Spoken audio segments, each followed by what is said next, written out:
Thank you for the opportunity to participate in the Advocis Symposium 2014. If I sound a little groggy this morning, as my colleague said, I'm just coming in from China. First experience for me, wonderful experience for me, where I could exchange with my peers on the international scene. But if I have to stop and grab some water, or if I seem a little groggy to you, you'll know why. I view the relationship between the Financial Consumer Agency of Canada, FCAC for short, and the Canadian financial advisor community as a collaborative one, where both organizations share many of the same objectives regarding Canadian financial consumers. Today, I would like to outline my perspective on this collaboration and on FCAC's role as the Government of Canada leader in building consumer knowledge in financial matters, as a regulator and as a promoter of consumer rights and responsibilities. But before I do that, I hope you will allow me to introduce the FCAC. When it comes to making sense of the finances Canadians will need to make some of the most important decisions of their lives, it pays to know where to turn. Because the truth is, most things in life, for today and tomorrow, require money. As a government agency, we protect Canadian consumers by ensuring that the federally regulated financial institutions that they deal with on a daily basis comply with established rules and principles of market conduct. But protection is just one side of the coin. We also provide consumers with unbiased information about their rights and responsibilities when dealing with these institutions. We help to simplify things and connect the dots. We're here to assist consumers if they wish to file a complaint. By raising awareness of the importance of financial literacy and compliance, we are opening doors for consumers so they can make better financial decisions. With easy access to our more than 60 online interactive tools and publications, we are strengthening Canadian consumers' ability to manage their own finances.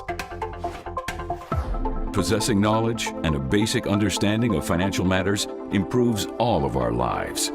It helps us to get the things we need and want. As the government's leader in financial literacy, we are responsible for the collaboration and coordination of financial information.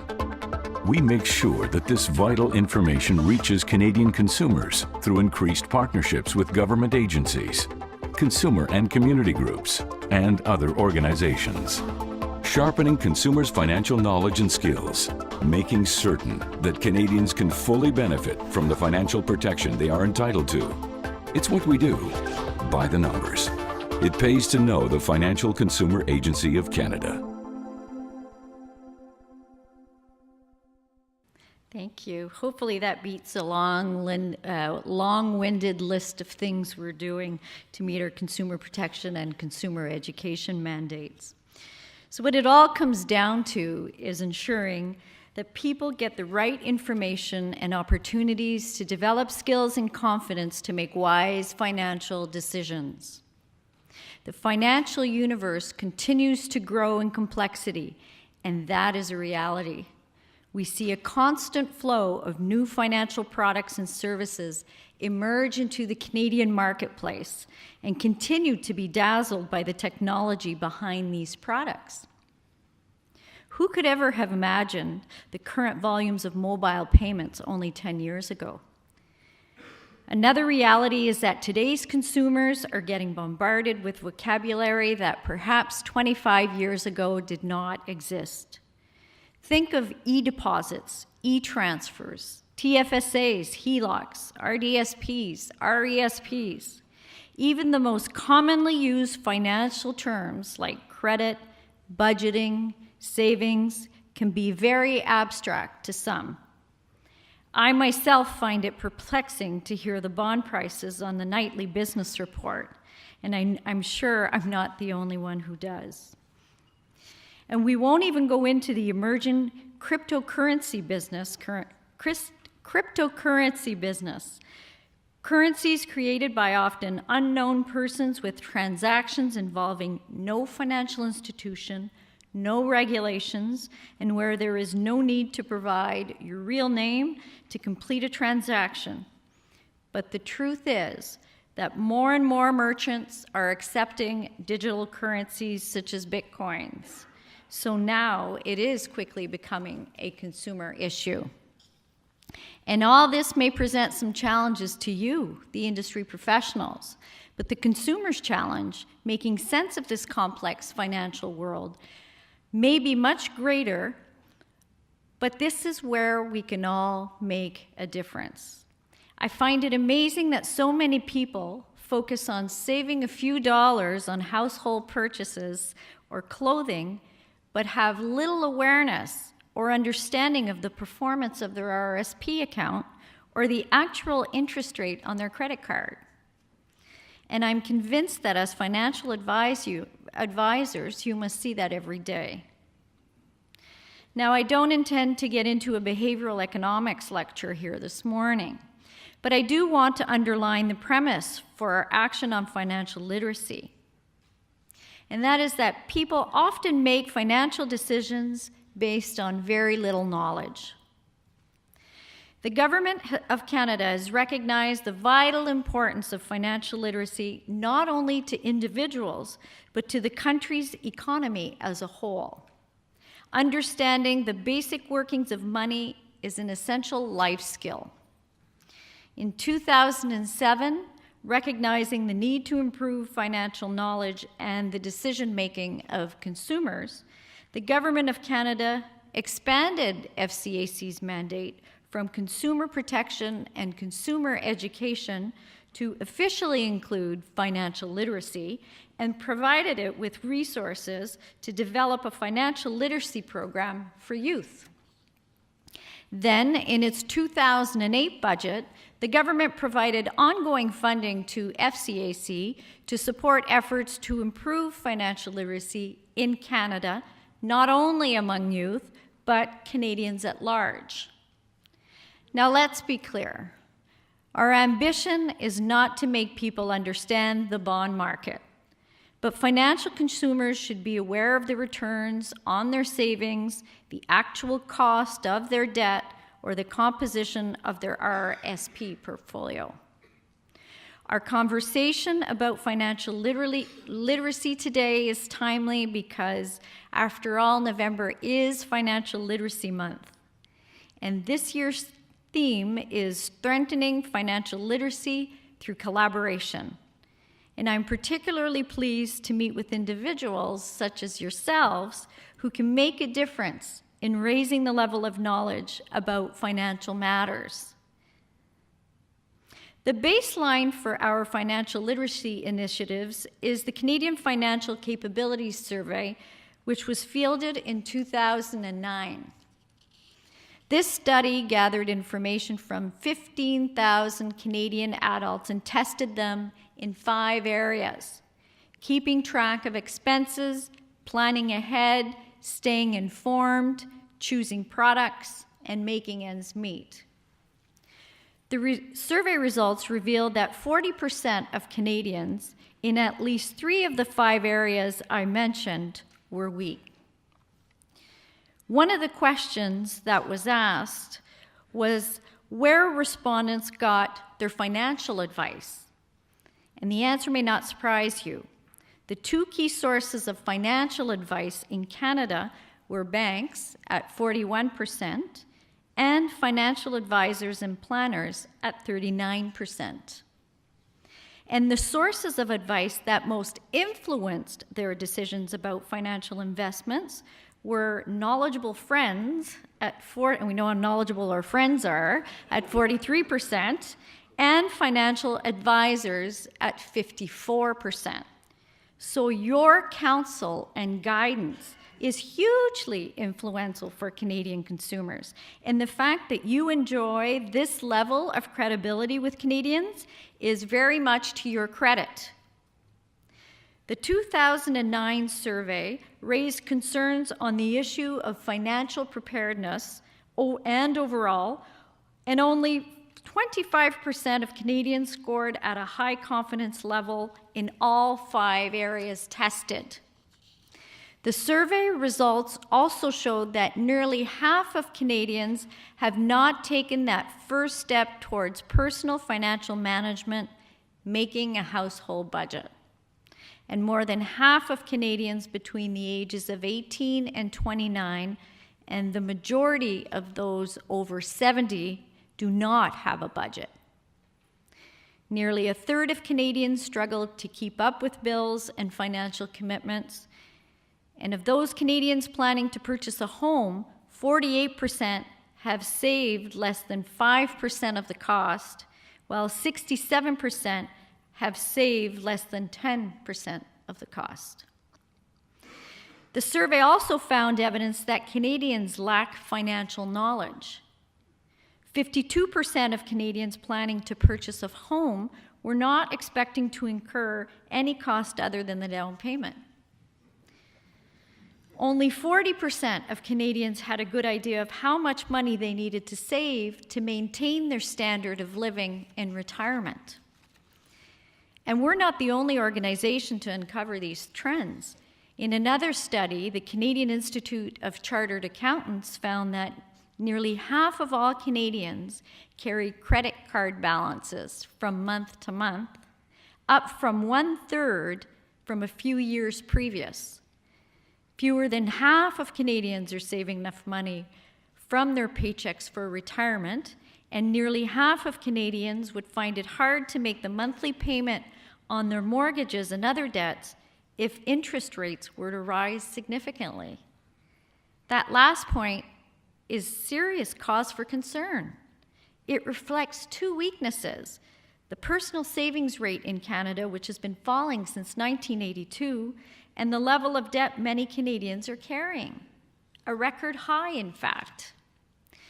Between April and June of this year, Statistics Canada says the average level of household debt compared to disposable income sat at 163.6%. That means Canadians owed something like $1.64 for every dollar they made. And that debt comes from sources such as lines of credit, car loans, and credit cards and mortgages. Now, I have to ask myself, what's going to happen once these interest rates start to climb? How will Canadians be able to carry their debt loads then? The journey ahead could be bumpy for many, which makes it more important than ever to strengthen financial literacy skills.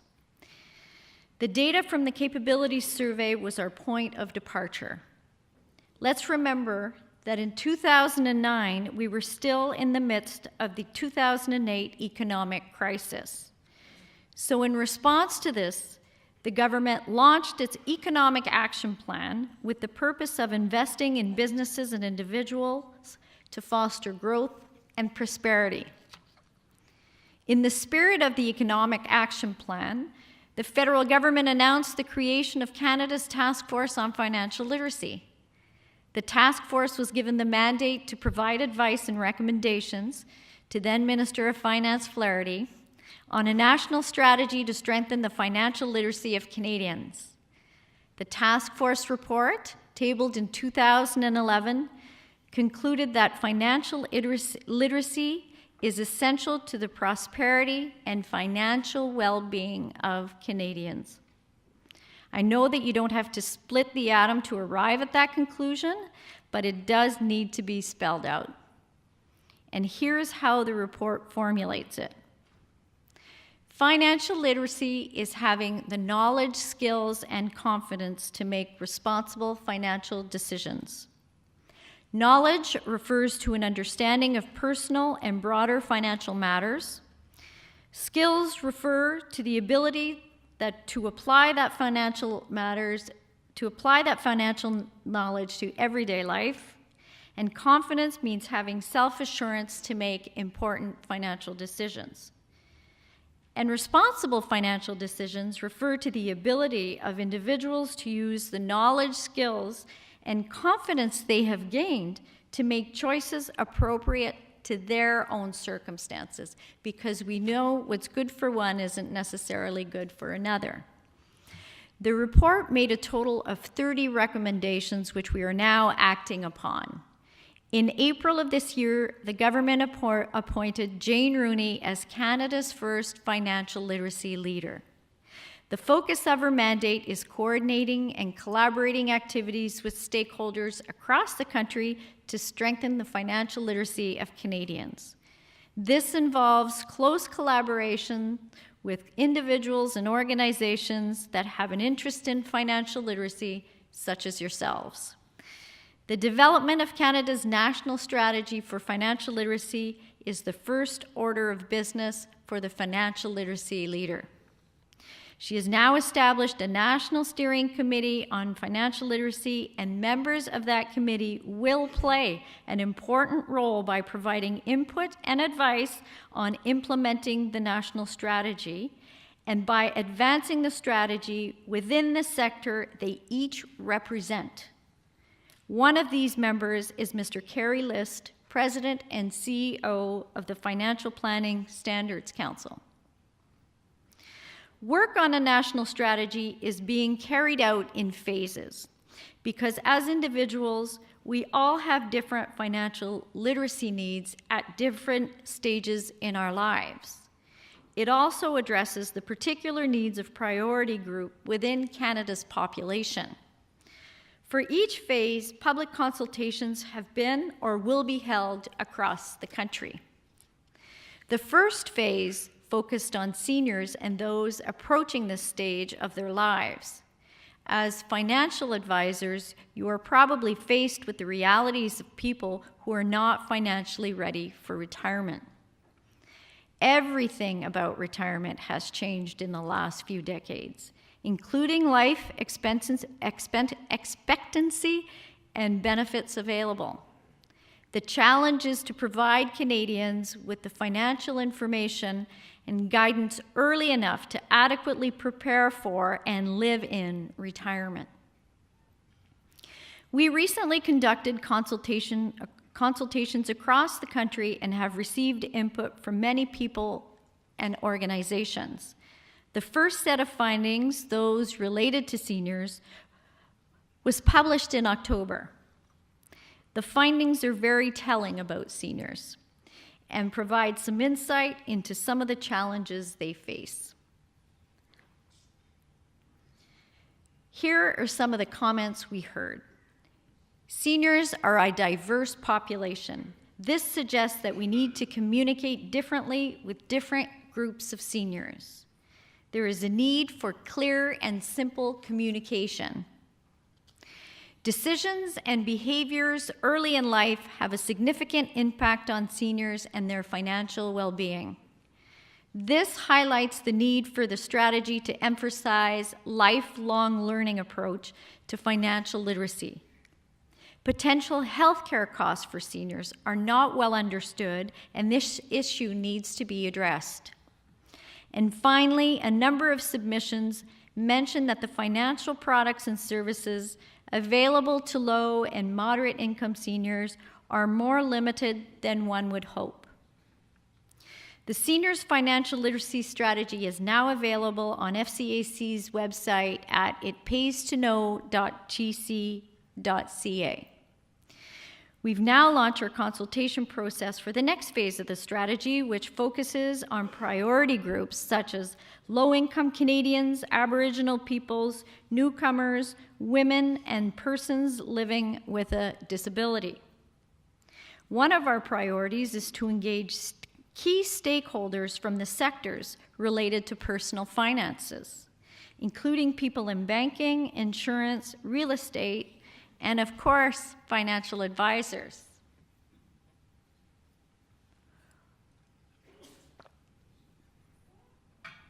Excuse me. The overarching national strategy will identify specific areas where professionals can contribute most effectively to the financial education of Canadians. We will be seeking their commitment for concrete actions to advance our common goals. The intention is to publish a broad-based strategy in 2015.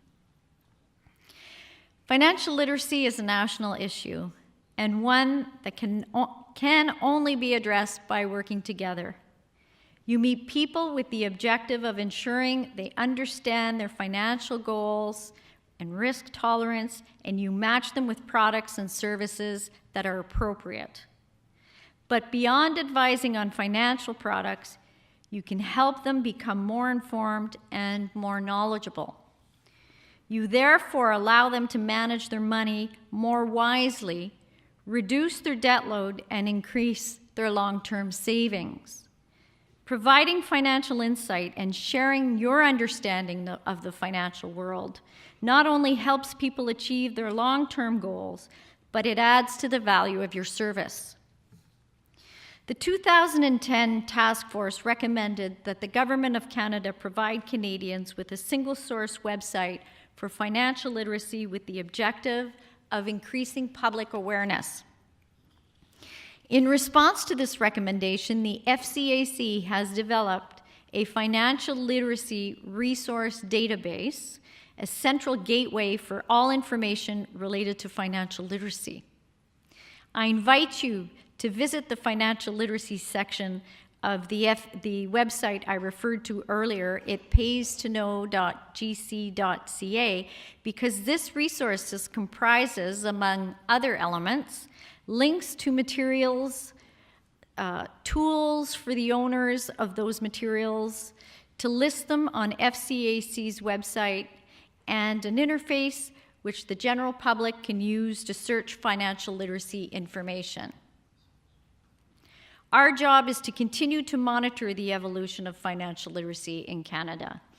Building on the 2009 results and using those as our benchmark, we have refielded the Canadian Financial Capabilities Survey this year, and we are releasing our findings as part of our National Conference on Financial Literacy, which starts tomorrow in Vancouver and which I'm heading to right after this.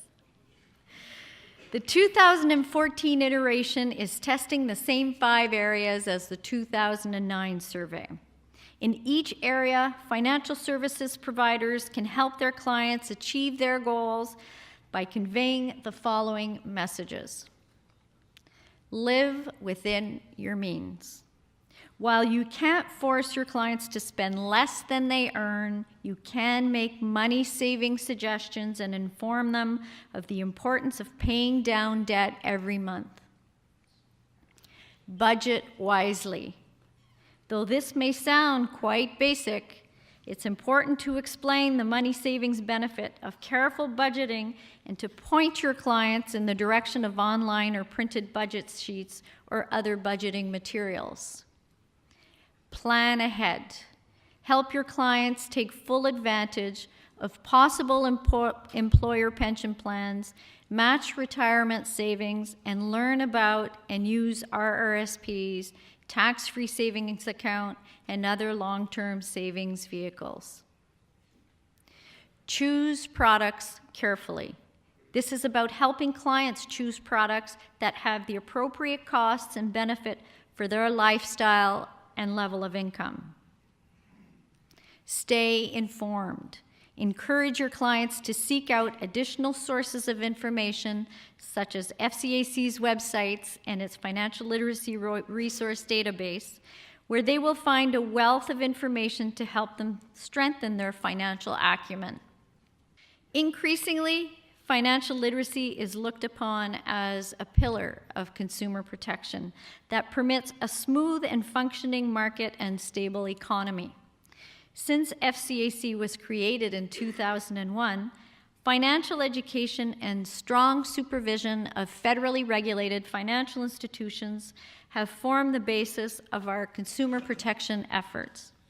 As you all know, the FCAC does not regulate financial advisors.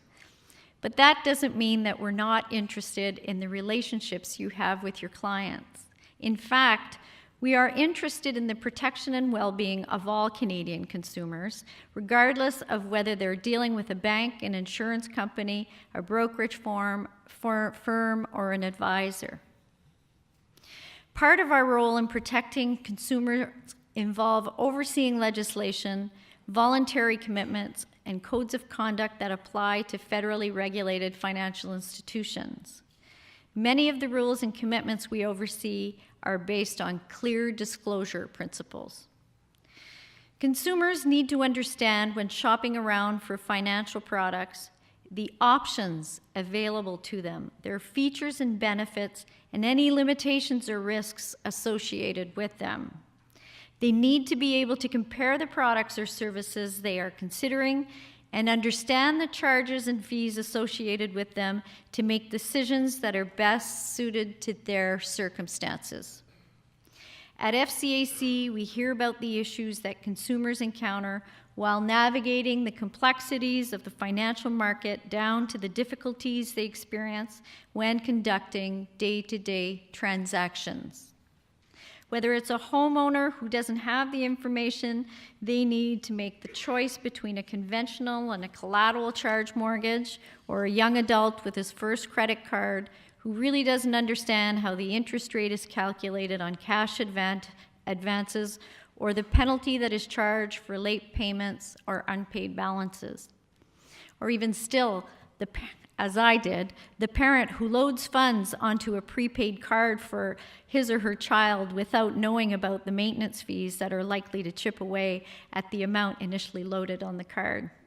My son told me never to do that to him again, because then he doesn't have the money that I promised him he would have. So as a regulator, it's important to remain responsive to these consumer issues. The government of Canada has undertaken numerous initiatives to enhance product disclosure and consumer awareness.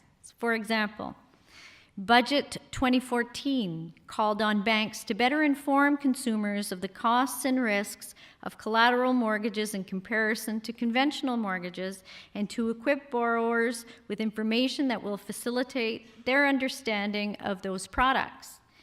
As of September, 8 major banks and the Canadian Bankers Association have committed to providing consumers with enhanced information on mortgage security so that consumers have enough information when they are shopping around for a mortgage to make more informed decisions.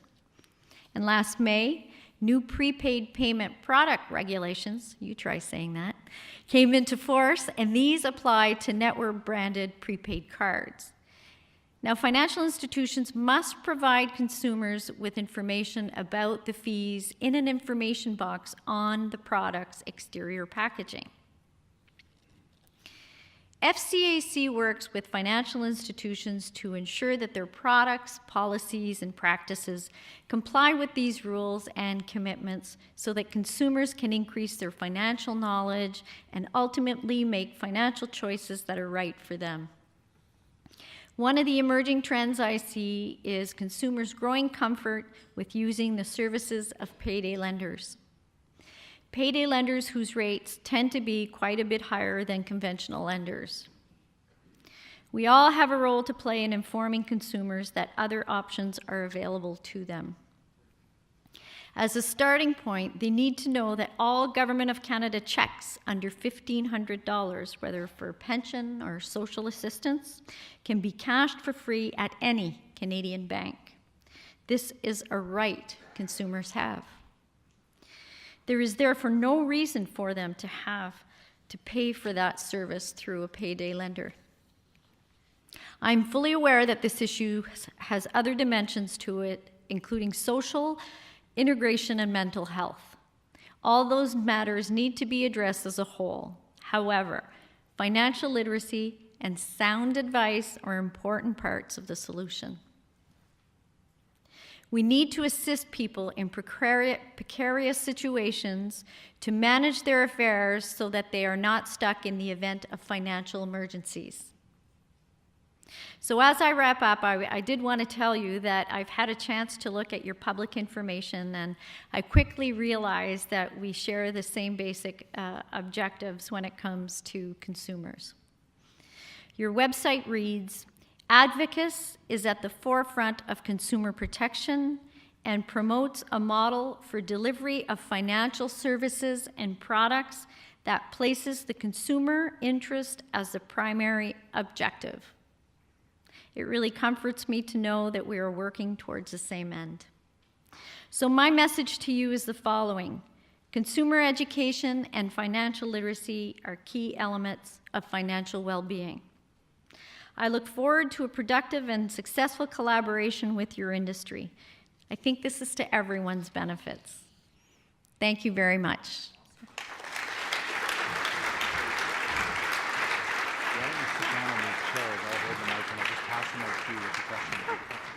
Sure.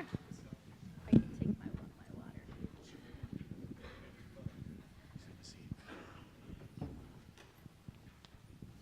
Thank you very much for your presentation. It's great to see the progress we've made since the onset of the Literacy Commission. We did have a couple of questions for you. You described a number of emerging consumer trends in Canada's financial marketplace. For example, bitcoins and mobile payments. Are these trends a concern to consumer protection? First of all, what I'd like to say is the Canadian Consumer Protection Framework is probably one of the strongest and most efficient in the world. And that's probably what contributed to our ability to withstand the financial crisis. And our Canadian banks really have a strong record of market conduct compliance. But having said that, digital currencies and mobile payments are trends that I am following closely. Digital currencies, I've asked my team to conduct some research to become knowledgeable about digital currencies, what they're all about, what the risks involved are. And what we've done with that research is we've created some consumer education materials which we've made available to consumers on our website. I invite you all to take a peek at those materials and give us your feedback. Mobile payments, well, I can say that when the agency was created back in 2001, mobile payments were probably in their infancy or non-existent, but now are prevalent. And I can tell you that when we first obtained, or when we first had our mandate expanded to conduct research, that was actually one of the first research paper we did. And the research looked at mobile payments and the current consumer protection framework and any gaps that existed in that framework. And the paper was remitted to our colleagues at the Department of Finance, the policymakers, to inform their policymaking. But we also, as a result of the research paper, again, consumer education is very important. We've completed and developed consumer education materials so that, because I personally think mobile payments are very convenient. But with that convenience comes risk. And it's our job to tell consumers what those risks are. So that's what we're doing on the mobile payments front, and we are working with our colleagues at the Department of Finance to help them develop their policy making. And just if I may, just a third trend that I worry about is the unregulated or predatory lenders. I touched upon that in my speech a little bit, and that's really where consumer education is vital. Consumers have to know that they have other options. It's very comfortable for them to walk into a payday lender. It's less intimidating than walking into a financial institution. And quite frankly, I think that perhaps there's a role for our financial institutions there to make their micro lending more accessible to some more vulnerable populations. Thank you very much. I'd have to say it is more welcoming to go into a payday lender, but I've only been in shortly. So, by the way, my wife missed the trend about dropping savings and increasing debt. It seems she's got me on a completely different program. You say Canadians benefit from one of the most effective consumer protection frameworks in the world. But we recognize this morning that financial consumers are engaging in an evolving environment marked by rapid changes in technology, innovation, and the introduction of increasingly complex financial products. What would you recommend, or what are your thoughts around what you might suggest to the regulators that they need to be doing to be on the forefront of these emerging trends? So I have to ask, have you ever done stand-up, or? You're quite comical.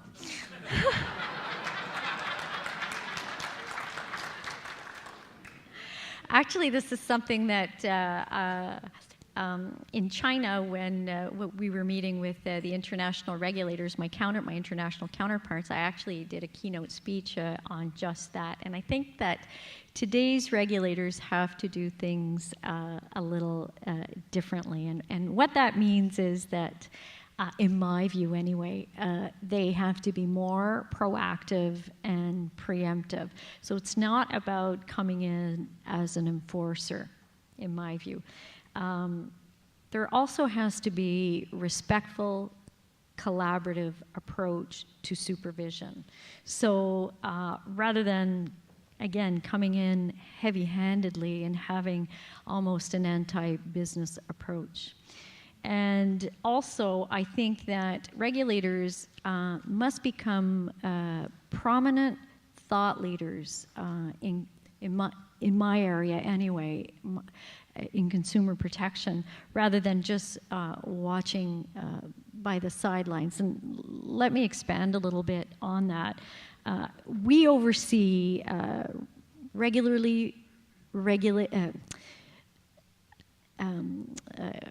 FERFIs, federally regulated financial institutions. It took me about a year to get that right, but essentially banks, trust companies.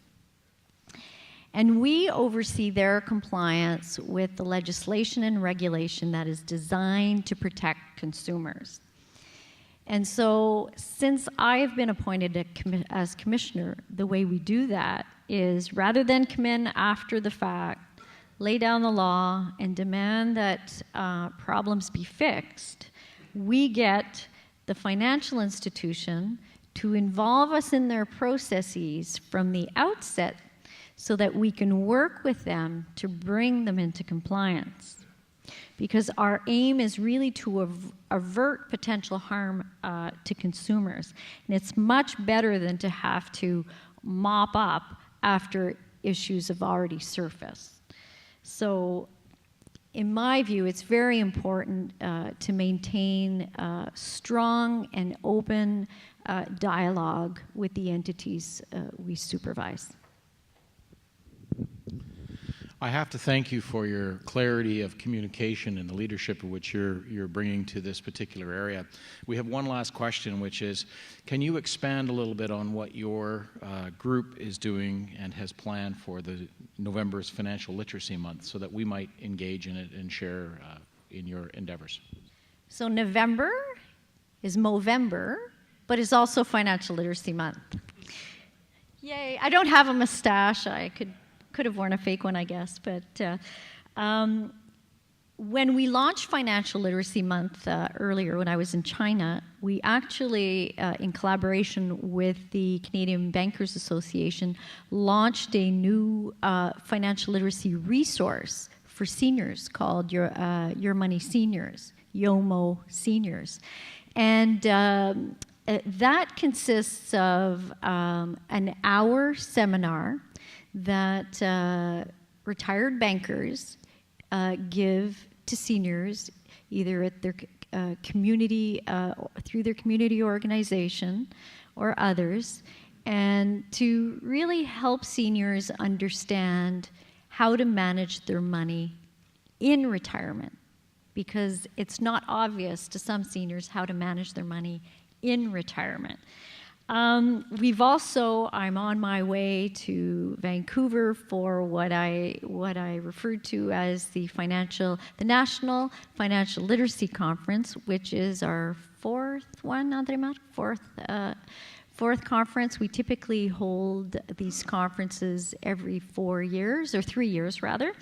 And the conference brings together experts, industry, not-for-profit organization. And I know many of you actually told me were attending, so yay, we'll see you out in Vancouver. And the conference will really present speakers from across Canada and across the world to highlight the latest research, emerging trends, and example of successful collaboration in financial literacy. We've also had a contest. We used to have a video contest for students in school on financial literacy. But this year, we decided, a lot of organizations are doing video contests. We decided to do a selfie contest. And the selfie is my financial selfie. And so to participate, contestants have to submit a selfie showing how they put their financial skills to use or how they helped educate others about financial literacy. If you're interested in seeing my selfie, you can go on our Facebook page. It's right there. You'll also see Minister Sorensen's selfie and Jane Rooney, our leader's selfie as well. So we've encouraged people to get on the financial literacy bandwagon this year through a selfie contest. And we also have a calendar of events that we maintain whereby organizations populate their events and their resources for the month of November. And those events, that calendar is available to everyone through, again, itpaystoknow.gc.ca. And by the way, you can all participate if you have an event, if you're giving a seminar, if you're going into a school, into a class, you can enter your event in the calendar. We'd be pleased to be able to leverage what you're doing.